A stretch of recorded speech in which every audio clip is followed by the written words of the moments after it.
है बच्चों, कक्षा 12 से हिंदी काव्य में प्रथम पाठ का पवन दूतिका से उसका छूटा हुआ शेष भाग पैराग्राफ 15वां से राधा रानी पवन दूतिका को अपना दूतिका बना करके भेजती हैं और कहती हैं कि तेरे में है न यह गुण जो तू व्यथा सुनाए।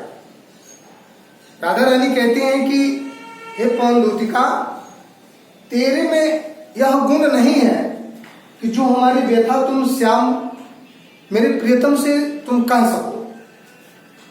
व्यापारों को परख मत और युक्तियों से चलना। व्यापार का मतलब होता है कि अपने क्रियाकलापों से परख करके, सोच विचार करके, युक्तियों से चलना, अपने बुद्धि विवेकों से ऐसा चलना होगा। क्या करके?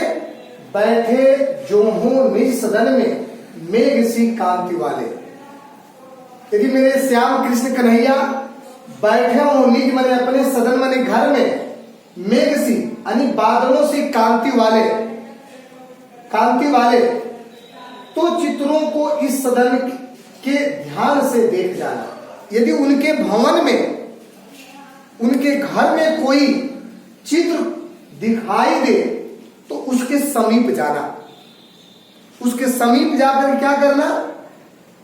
जो चित्रों में विरह विधुरा का मिले चित्र कोई, यदि उस भवन में कोई ऐसा फोटो, ऐसा चित्र टंगा हो जिस चित्र में विरह विधुरा माने विरह व्याकुल, विधुरा माने स्त्री मिले, कोई उस चित्र में कोई ऐसी स्त्री का जो विरह में व्याकुल स्त्री का जो चित्र मिले, तो जाके निकट उसको भाव से यूं हिलाना।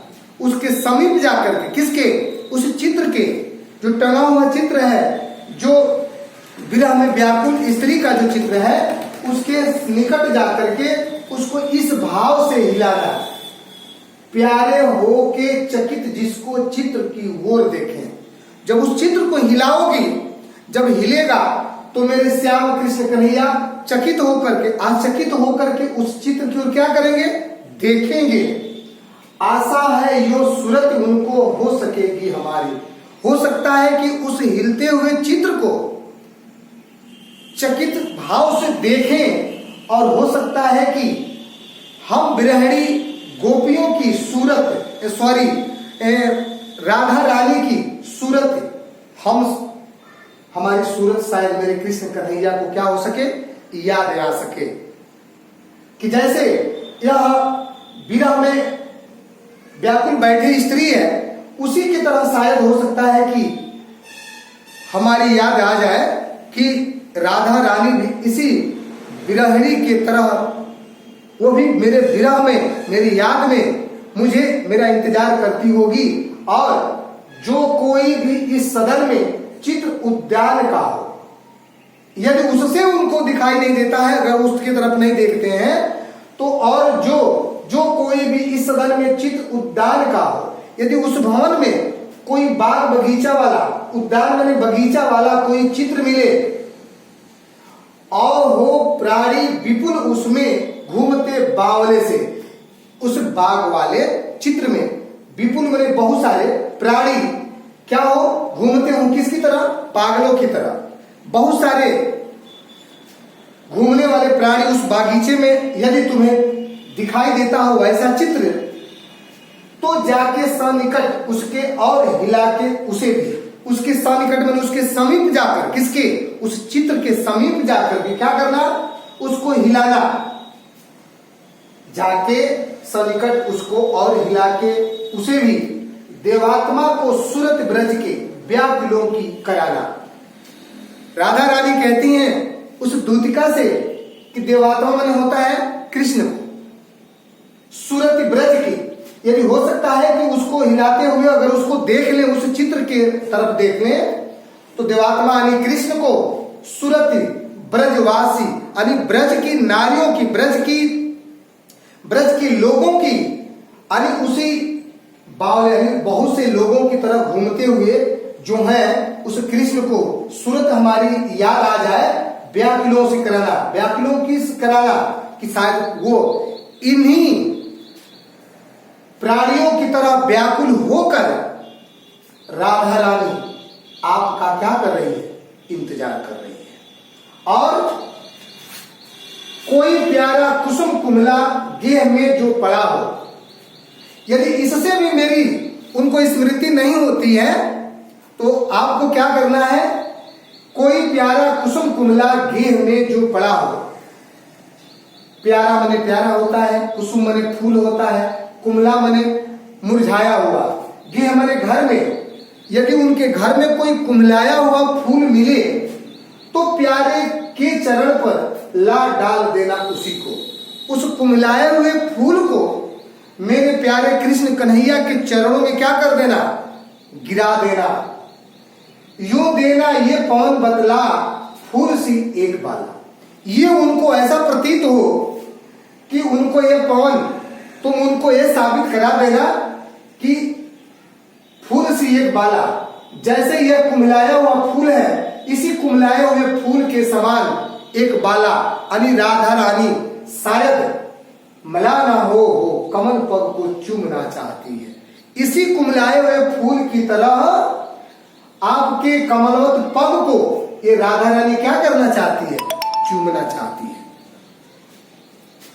और जो प्यारे मंज उपवन या वाटिका में खड़े हो, या जो प्यारे मंज उपवन जो सुंदर बाग बगीचा है या वाटिका में खड़े हो, या वो अपने बाग में उपवन में कृष्ण मेरे श्याम खड़े हों, तो छिद्रों में जा त्वरित करना बेरुसा किंचकों को, जो वहां जिस बाग में जिस वाटिका में खड़े होंगे तो वहां की जो बांस है जिससे बांसुरी बनती है, वो बांस के छिद्रों में कोणित होकर करके यानी प्रवेश करके बेड़ माने बांसुरी साकिंचकों को यानी बांसुरी की तरफ उसको बजाना यूं होवेगी सूरत उनको सर्व गोपांगना की।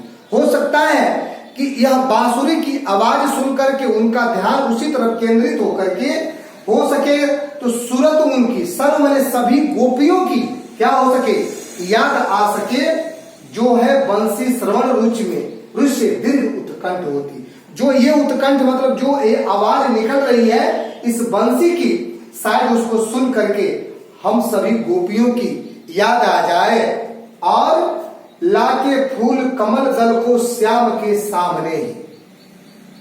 यहां राधा रानी कह रही है पवन दूतिका से, लाके फूले कमल दल की को श्याम के सामने, कोई फूले कमल यानी कमल दल का पत्ता, कमल का एक पत्ता श्याम के सामने ही रख देना, थोड़ा थोड़ा विपुल जल में व्यग्र हो डुबाना, उस पत्ते को, उस कमल के पत्ते को जल में क्या करना, व्यग्र हो व्याकुल होकर क्या करना, उस पत्ते को डुबोना, बार बार डुबोना, यूं देना ये भगनी जलता एक अभोज नेत्रा। हे बहन, हे पवन दूतिका बहन, जलता एक अभोज नेत्रा। हो सकता है कि इस अभोज मतलब वो कमल के पत्ते को जो अभोज होता है कि कमल के पत्ते को डूबता हुआ शायद मेरे कृष्ण कन्हैया उसको देखें, आंखों को ही विरह बधरा वार में बोलती है। उसी के तरह जैसे तुम उसको जल में बार बार भिगोगी डुबोगी, उसी तरह से शायद उनको मेरा स्मृति आ जाए, मेरी याद आ जाए, आंखों को ही विरह विदुरा वार में बोलती है। शायद इसी जल में डुबोने से मेरी प्रतिक्रिया, मेरी याद आ जाए और सोचे कि इसी तरह राधा रानी भी अपनी आंखों से विरह में व्याकुल होकर के मेरी वार मैंने अपने आंखों से जल को क्या करती होगी, अपने आंसुओं से अपने आप को भिगोती होगी। आज के लिए इतना ही, फिर इसके अगले पैराग्राफ को हम अगले वीडियो में आपके समक्ष रखेंगे। हमें विश्वास है कि ये सारा चीज जो मैंने आपके बीच रखा है पवन दूतिका का, ये आपको समझ में आया होगा और इसको अपने नोटबुक्स पे कायदे से सुंदर तरीके से आप अपने नोटबुक्स को तैयार करेंगे। धन्यवाद।